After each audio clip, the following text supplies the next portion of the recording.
In this video, we will demonstrate how to prevent frozen water meters and how to swap out the meter bodies in the event of a freeze. If your region encounters freezing temperatures, there are important steps to take before winter arrives to prevent issues.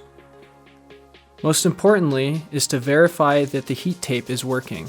This is the #1 way to prevent freezes. Then ensure the water lines are properly insulated and make sure there is no gaps in the skirting around the home. If all 3 of these steps are done properly, you should not encounter frozen meters.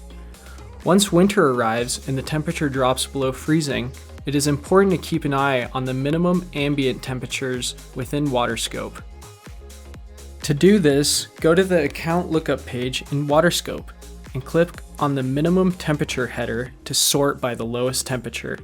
If you see temperatures below 30 degrees, this usually means the heat tape is not working properly and needs to be checked.